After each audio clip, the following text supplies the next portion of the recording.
മനുഷ്യരല്ലേ, ജീവിതത്തിൽ തെറ്റുകളും കുറ്റങ്ങളും കുറവുകളും ഒക്കെ ഉണ്ടായിരിക്കാം. എല്ലാവരും ഒരുപോലെയൊന്നുമല്ല. ജനിക്കുമ്പോൾ നമ്മൾ ഒരുപോലെ ആയിരിക്കും.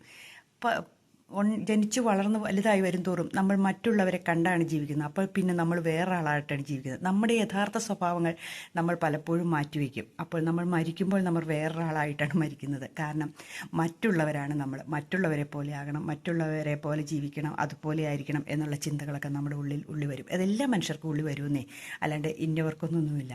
അപ്പോൾ നമ്മൾ എന്താ ചെയ്യേണ്ടത്? നമ്മളിൽ സ്വന്തമായ ഒരു വ്യക്തിത്വമുണ്ട്. ആ വ്യക്തിത്വം നന്നാക്കി കൊണ്ടുവരാൻ മാത്രം നമ്മൾ ശ്രമിക്കുക.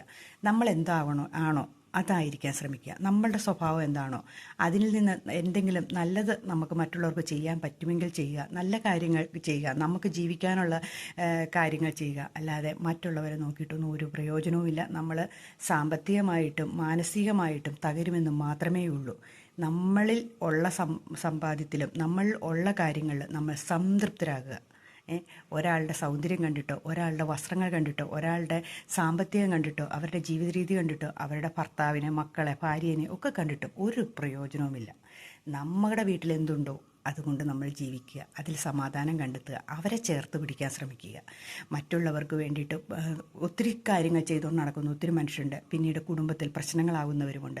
അതുകൊണ്ട് ഒരു കാര്യം ചെയ്യുക. മറ്റുള്ളവരുടെ കാര്യങ്ങൾ നോക്കിയിട്ട് നമുക്ക് പ്രയോജനമില്ല. നമ്മൾ കട്ടിലെ കിടപ്പായി പോകുമ്പം, അല്ലെങ്കിൽ നമ്മൾ എന്തെങ്കിലും പറ്റിപ്പോയി കഴിയുമ്പം ഈ കൂടെയുള്ളവർ മാത്രമേ നമ്മുടെ കൂടെ ഉള്ളൂ എന്നൊരു ചിന്തയോടുകൂടി ഇറങ്ങി പുറപ്പെടുക.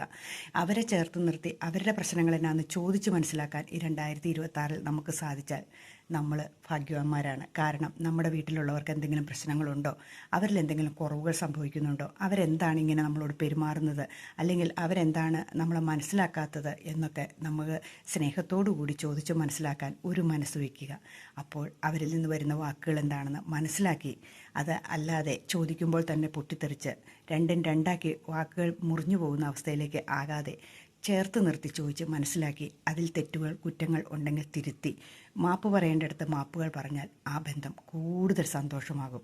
അതല്ലാതെ അത് അകത്തിക്കൊണ്ടുപോകാൻ നമ്മൾ ശ്രമിക്കാതിരിക്കുക. അതാണ് വേണ്ടത്. ഒന്ന് ചിന്തിച്ചു നോക്കി. അപ്പോൾ 2026 കുടുംബ ബന്ധത്തിന് നല്ല പ്രാധാന്യം നമ്മൾ ഓരോരുത്തരും കൊടുക്കുക.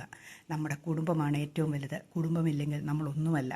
നമ്മളോർക്കും പലരും ഇല്ലാണ്ട് വന്നാലും ഒരു കുഴപ്പമില്ല, ഞാൻ ജീവിച്ചു പോകും എന്നൊക്കെ നമ്മൾ ചിന്തിക്കും. പക്ഷേ അതിൻ്റെ തിക്താനുഭവങ്ങൾ അനുഭവിക്കുന്നവർക്കും മാത്രമേ അതിൻ്റെ വിഷമം മനസ്സിലാകുകയുള്ളൂ. അപ്പോൾ കുടുംബം തല്ലി തകർക്കാൻ ശ്രമിക്കുന്നവരും കുടുംബത്തിൽ വന്ന് പ്രശ്നങ്ങൾ ഉണ്ടാക്കുന്നവരും ഒന്ന് ചിന്തിക്കുക. നമ്മുടെ ജീവിതം ഒരു ദിവസം കൊണ്ട് തീരുന്നതല്ല, കാലം കുറേ കിടപ്പുണ്ട് എന്ന്. ശരിയാണോ എന്നൊന്ന് ചിന്തിച്ച് നോക്കി.